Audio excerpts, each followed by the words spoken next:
ছোট গল্প পাঠ। ছোট গল্প যদিও আমরা সবসময়ই বলি শেষ হয়েও না হয় যেন শেষ, অনিন্দিতাদিকে গল্প পড়ার জন্য ডেকে নিচ্ছি। আমার গল্পের নাম শ্রাবণের ধারার মতো। এক একটা দিন মন অকারণে ভালো হয়,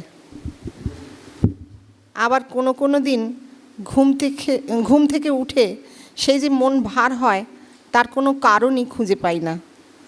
নিজের মধ্যে পাতাল স্পর্শ করতে ইচ্ছে যায়, মনের গহনে ডুব দিয়ে তুলে আনতে ইচ্ছে করে বিষের পাথর, কিন্তু ডুব দিতে পারি কই। আজ অবশ্য দিনটা ভালো।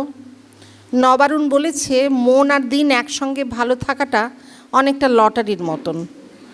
যেদিন মন ভালো থাকে সেদিন দিনটা যে ভালো যাবেই এমন কথা নেই, কিন্তু আজ সেই মাহেন্দ্র যোগ, মন ও দিন ভালো। ফোনের নীল আলো জ্বলে আমার ঘুম ভাঙিয়ে দিল। এখন কোনো তাড়া নেই, ঘুম ভাঙলেই যে ছুটে বেড়াতে হবে এমন কথাই নেই। বিছানা ছেড়ে জানলার পাশে এলাম। মাটি থেকে একটা লতা উঠিয়ে জানলা জড়িয়ে ধরেছে। খুব ধীরে লতাটার গায়ে হাত দিলাম। ভেজা পাতার শিরশিরে অনুভূতি হাতে চাড়িয়ে গেল।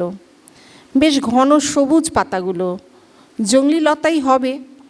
আগে হলে ওকে আমি ছিঁড়ে খুঁড়ে শেষ করে দিতাম।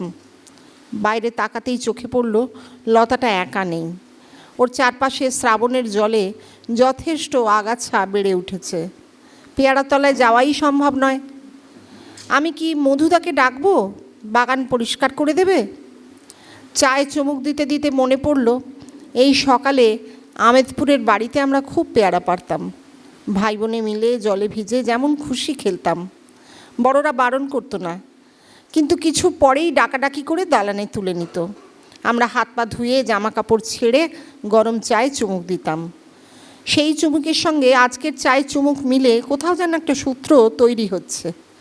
সেই পেয়ারাতলা, সেই শ্রাবণের ঝিম ধরানো অন্ধকার মিলে একটা অন্যরকম দিন শুরু হতে যাচ্ছে।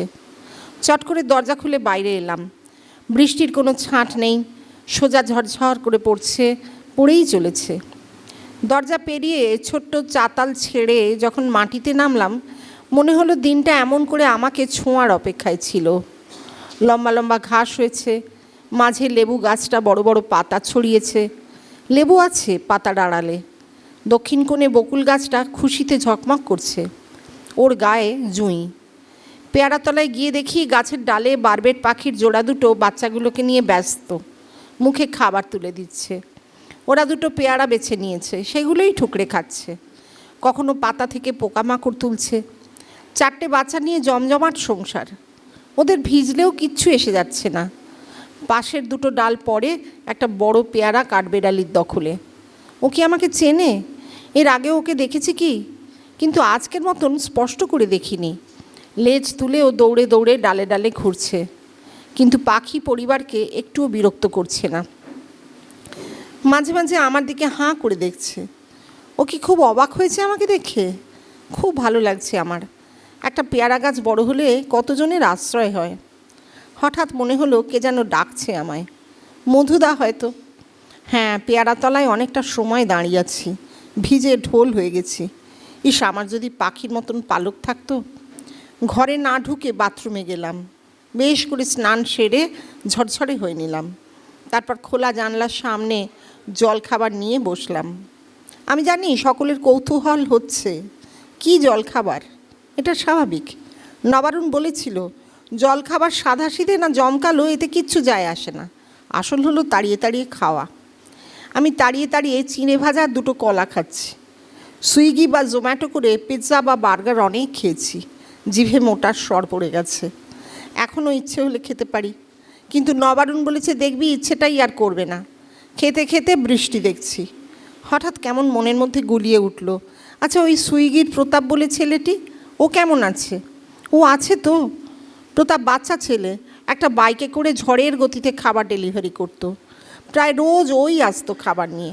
এটা নাকি ওর জোন। আলিবাবা থেকে বাংলার হেসেল সব। আলিবাবার মোগলাই খানার কথা বলা বাহুল্য, আপনারা জানেন। বাংলার হেসেলও বেশি নতুন। শহরের নতুন অফিস তল্লাটের গা ঘেঁষে কয়েকজন গিন্নি এটা চালু করেছেন। ফোনটা টেনে নিলাম। প্রতাপের শেষ মেসেজ এপ্রিলের শুরুতে, তারপর আর নেই। এপ্রিল ঝকঝকে দিন ছিল, অথচ আমার মন ভালো ছিল না। তারপর আর একটাও মেসেজ নেই। একটা মেসেজ করলাম, মেসেজটা ওর কাছে গেল না।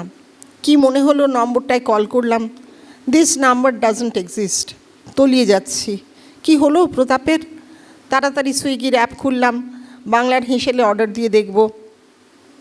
একটা ফিশ থালি সিলেক্ট করে অর্ডার দিলাম। একটু পরে সুইগি জানালো আমার লোকেশানে ডেলিভারি সম্ভব নয়। তাই তো, এইখানে সুইগি পৌঁছবে কি করে? নবারুণ কি বিশ্রী করে হাসলো। চিড়ে ভাজা নেতিয়ে গেছে। আমি বাটি থেকে বাকিটা জানলা গলিয়ে ফেলে দিলাম।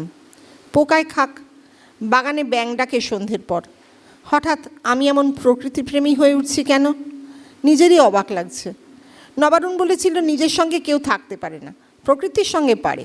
অবশ্য প্রকৃতি বলতে শুধুই নেচার বলেনি, গাছ, ফুল, পশু পাখি ছাড়াও প্রকৃতি বলতেও নারীও বোঝাতো।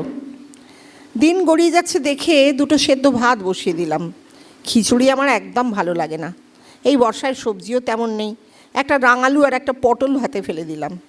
গরম গরম ফেনা ভাতে নুন তেল দিয়ে খাওয়া হয়ে যাবে। এমন করে নিজে করে খাওয়ায় একটা পজিটিভ ভাইব আসে।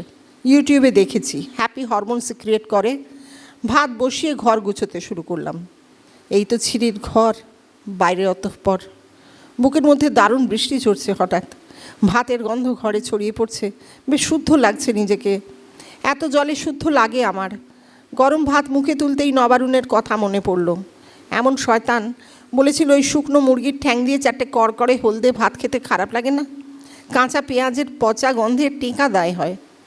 এখন আমি টাটকা লঙ্কা টিপে ভাত খাচ্ছি। কতদিন রাঙালু সেদ্ধ খাইনি, খুব ভালো লাগছে। বাইরে চোখ পড়তেই দেখি কাঠবেড়ালিটা এক দৃষ্টি আমাকে দেখছে। মায়া হলো। জানলার কাঁথিতে একদলা ভাত রেখে দিলাম, যদি খায় খেতে পারে। শুধু বাগান, ঘর আর খাওয়া নিয়েই দিন পার হয়ে গেল। কি আশ্চর্য! 4টে মাস আমি এমন নির্জন বাসে আছি, অথচ আমাকে ঘিরে কত লোক থাকতো একসময়। আমার কি দুঃখ হচ্ছে, মন খারাপ? ঠিক তা নয়, তবে একটা লোক যদি থাকতো ভালো হতো। কেউ কোথাও নেই। নবারুণের হাসি মনে পড়ল। মেয়ে চাই। চোখ বন্ধ করে শুয়ে পড়লাম। ঘর অন্ধকার, দালানে আলো জ্বলছে। সেই আধো অন্ধকারে নিরবিচ্ছিন্ন বৃষ্টির মধ্যে মনে হলো মায়া এসেছে। অনেক দিন পর। মায়া, মায়া এতদিন কোথায় ছিল? আমি কি ওকে চিনতাম? জিজ্ঞাসু চোখে চাইলাম। মায়া আমার দৃষ্টি পড়তে পারল। মুচকি হেসে একরাশ চুল ঢেলে দিল আমার মুখে আর বুকে। আমি ওকে জাপটে ধরলাম। কানের কাছে ফিসফিস করে বললাম, এতদিন আসনি কেন মায়া? মায়া শরীরের ছোঁয়া আমার সব মন খারাপ সরিয়ে দিচ্ছে। মায়া কথা বলছে না, শুধু হাসির আওয়াজ জলতরঙ্গের মতন আমার শরীরে ছড়িয়ে যাচ্ছে। ভারী ভালো লাগছে। আমি বলছি, মায়া, বাগানে করবেট পাখির ছানা হয়েছে। দেখো, আমার ঘরে শিশু নেই। কাঠবিড়ালিটা পর্যন্ত অবাক হয়। আমি ওদের জন্য পেয়ারা তুলি না। পেয়ারা খেয়ে ওরা বেঁচে থাক। সব কি আমি নেব? আমরা নিয়ে নেব? মায়া উত্তর দেয় না, হাসে। আমি মায়ার শরীরে মিশে যেতে থাকি। কখন যে ঘুমিয়ে পড়েছি জানি না। ভোরে ফোনের নীল আলো জাগিয়ে দিল। বৃষ্টি থামার কোনো লক্ষণ নেই। ফোনে তাকিয়ে দেখি বাংলার হেঁসেল থেকে মেসেজ এসেছে। সোজা বাংলায় লিখেছে, আপনি কোথায়? লোকেশন শো করছে না কেন? আমাদের এখন অত ভ্যারাইটি নেই, একটু দাম কমিয়ে দিতে হচ্ছে। তাছাড়া সুইগিতে আমরা আর নেই, তবু আপনি চাইলে যোগাযোগ করতে পারেন। অনেক দিনের পরিচয়, আমরা এখন পুরনো সকলকে পার্সোনালি মেসেজ করছি। নবারুণ হাসছে। কথা বল হতভাগা, কথা বল। এক রাতে মায়ায় জড়ালি? বাইরে কাঠবেড়ালিটা কি আমার দিকে তাকিয়ে হাসছে? 2, বছর শুরু হতেই শোনা গিয়েছিল কর্পোরেট ব্যাপক হারে ছাঁটাই করতে চলেছে। এখানেও সব ইউনিয়নের ট্যাফও নেই। ছাঁটাই মিন্স ছাঁটাই। 2-1 মাসের নোটিশ, ব্যাস। নবারুণের মনে পড়ছে কি আতঙ্ক বুকে চেপে বসেছিল। বর্ষাও বিনা নোটিশে ব্রেকআপ করলো। বলেছিল আমার সরকারি স্কুল টিচারের মাইনেতে দুজনের সংসার চলবে না। ভয় নেই, আমি আর কারোর সঙ্গেই রিলেশনে যাচ্ছি না। অকারণ সন্দেহ করো না। নবারুণের মুখে এসে গিয়েছিল, তুমি কি আমার চাকরির সঙ্গে রিলেশনে ছিলে? কিন্তু এতদিনের প্রেমিকাকে কঠিন কথাটা বলতে পারেনি। সত্যিই তো, নবারুণ কি বর্ষার ঘাড়ে বসে খাবে? শহর ছেড়ে আমেদপুরে আসা ছাড়া উপায় ছিল না। ব্যাংকে কিছু জমা ছিল, ডাউন পেমেন্ট দিয়ে ফ্ল্যাটের লোন করবে ভেবেছিল। সেই টাকাটাই এখন আশ্রয়। আমেদপুরে এসে নবারুণ ধাক্কা খেলো। এ কী অবস্থা! ভিটেতে সত্যিই ঘুঘু চড়ছে যে। বাবা মা তো কবেই চলে গেছে। তুতো ভাই বোনেদের সঙ্গে একটুও যোগাযোগ নেই। একা একা দরজা ঠেলে ঘরে ঢোকা করুণ অবস্থা। দরজা খোলা দেখে মধুদা এসেছে। বাইক দেখে খুব খুশি। কেমন করে চিনেছে কে জানে। বুড়ো মধু মালি ওর নিজের ঘরটা বেশ যত্নে রেখেছে। নবারুণ বলেছিল, মধুদা আমি তোমাকে কিচ্ছু দিতে পারবো না। মধু হেসেছিল, এতদিন কে দেখেছে আমারে? তোমার দাদারা তো পালিয়েছে, ওসব ভাবতে হবে নি, তুমি থাকো দেখি। কোনোভাবে ইলেকট্রিক এনে ঘরদোর সেরেছে নবারুণ। তারপর থেকে একা একা বেশ কাটছে। মধুদা চার মাথার মোড়ে একডালা পান নিয়ে বসে, বাগানে পান করে আর চুন খয়ের সুপুরি দিয়ে খিলি করে বিক্রি করে। একডালা পান বেচে ওর দিব্যি চলে যায়। সন্ধ্যের পর ওর হাঁটু টাটায় উফ আহ করতে করতে একটু আগুন জেলে সেঁক তাপ করে। নবারুণ একটা তার টেনে ওর ঘরে আলো করে দিয়েছে। পাখার হাওয়াও মোটে সইতে পারে না। মায়ের সঙ্গে রাতটা কাটার পর নবারুণ জলে ভরা উঠোনে পায়ের পাতা ডুবিয়ে মধুর ঘরে গেল। মধু ঘুম থেকে উঠে ওর ন্যাকড়াকানি পাঠ করছিল। নবারুণকে দেখে হাসলো, যাক কোটো ছেড়ে বেরুলে তালে, পাখির খাবার শেষ হলে সে খাবার জোগাড় করতে যায়, তুমি বা যাবে না কেন? 3, নবারুণ এখন আমার সঙ্গেই থাকে। মানে আমি আর নবারুণ না, মানে আমিই নবারুণ। মায়া মাঝে সাঝে আসে, খারাপ লাগে না। বর্ষা কাটলে আমি উঠে দাঁড়ালাম। আমেদপুর থেকে বাইক নিয়ে বাংলার হেসেলে যেতে আধ ঘন্টা লাগে। গাঁ বলে লোকেশন ট্র্যাক করা যায় না। কেন যে এখানেই থাকিনি। বাংলার হেসেলের বাড়িটার কাছে বাইক থামিয়ে ফোন করলাম। মধ্য 30-এর একটি মেয়ে বেরিয়ে এলো, বললো, আপনি নবারুণ, আসুন ভেতরে আসুন। আমি মায়া। খুব অদ্ভুত লাগছে, একে আমি কখনো দেখিনি। স্বপ্নে দেখেছি নাকি? মায়া আমায় বুঝিয়ে দিল, তাদের এখন কোথাও তেমন ডেলিভারির অর্ডার আসে না। কাছে একটি বৃদ্ধাশ্রম আছে, আর আছে একটি চটের জিনিস তৈরির কারখানা। এরা অর্ডার দেয়, আর কয়েকটা পুরনো ক্লায়েন্ট অর্ডার দেয়। নবারুণ ডেলিভারি করতে পারেন, খাবার আপাতত ফ্রি, পরে উন্নতি হলে কিছু টাকা পয়সা পাওয়া যেতে পারে। হ্যাঁ, বাইকের তেলটা ফ্রি। আমি নবারুণের দিকে চাইলাম, ও চোখ টিপল। সবই মায়া, জড়িয়ে নে। মধুদা খুব খুশি, বহুদিন পর মৌরলা মাছের ঝাল চচ্চড়ি খাচ্ছে। আমি মনের ভেতরে ডুব দিলাম। সেখানে বিষ পাথরটা নিথর বসে আছে, একদম তলিয়ে। কখনো ওর গায়ে পুরনো কোম্পানির লোগো, কখনো বা বর্ষার মুখ ফুটে উঠতে দেখছি। মনে মনে নিশ্চিন্ত আমি, ও আর ভেসে উঠবে না। বাগানের পেয়ারা তলায় আবার শ্রাবণ আসবে। আপাদমস্তক ভিজে আমি আর মধুদা এমন করেই কাটিয়ে দেবো। বুড়ো কাঠবেড়ালি আর বারবের দম্পতি আমাদের সঙ্গে থাকবে। জানলা জড়িয়ে জংলি লতাটাও থাকবে।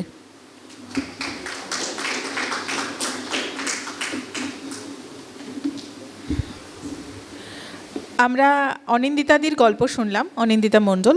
আমরা এখন আলোচনা শুনব কান্তিরঞ্জন দে মহাশয়ের কাছ থেকে। অনিন্দিতা মণ্ডল, আমার গল্পটা শুনতে একটু অসুবিধা হয়েছে। এখন শ্রাবণের ধারার মতো বললেই রবীন্দ্রনাথ আসেন, আর শ্রাবণের ধারার মতো বললেই তার একটা অপপ্রয়োগ আসে। অনেকেই ভাবে এটা শ্রাবণের গান, কিন্তু আসলে যেটা একটা ব্যক্তিগত সংকটের গান, এটা আমরা অনেকেই জানি। এবং সিনেমা টিনেমায় ব্যবহার হয়ে গানটার তাৎপর্যটাও একটু ঘোলাটে হয়ে গেছে। কিন্তু যাই হোক, কথাটা সেটা নয়। কথাটা হচ্ছে গল্পটার মধ্যে একটা সুররিয়ালিজম আছে। এখন আপনি সুররিয়ালিজম গল্পই লিখুন, আর স্বপ্নের গল্পই লিখুন, আর কল্পনার গল্পই লিখুন, তার মধ্যে কিন্তু একটা ডিটেলিংয়ের প্রয়োজন পড়ে। তার মধ্যে কিন্তু একটা যুক্তিবোধের প্রয়োজন পড়ে। এটা আমার মত শুধু নয়, এটা পণ্ডিতদেরও মত। দেখবেন রূপকথার মধ্যেও কিন্তু একটা যুক্তিবোধ থাকে। ফলে আমরা যখন নাকি, যেখান থেকে মূলত জাদু বাস্তবতার কথাটা তো আসে, সেই দক্ষিণ আমেরিকার সাহিত্য যখন পড়ি, তখন দেখবেন সেই স্বপ্নের মধ্যে, কল্পনার মধ্যে, রূপকথার মধ্যেও একটা লজিক কিন্তু আসে। অনিন্দিতা মণ্ডলের লেখাটার মধ্যে একটু তাড়াহুড়োর ছাপ আছে। আদারওয়াইজ অনিন্দিতা মণ্ডলের গল্পের মধ্যে আমরা একটা আন্তরিকতা পাই, একটা নিবিড় কল্পনার ছোঁয়া পাই। কিন্তু গল্পটা শেষ অবধি, এটা আমার শোনার দোষে, এটা কিন্তু গল্পের শেষ কথা নয়, শোনার দোষে গল্পটা আমাকে ততটা টানেনি। ধন্যবাদ।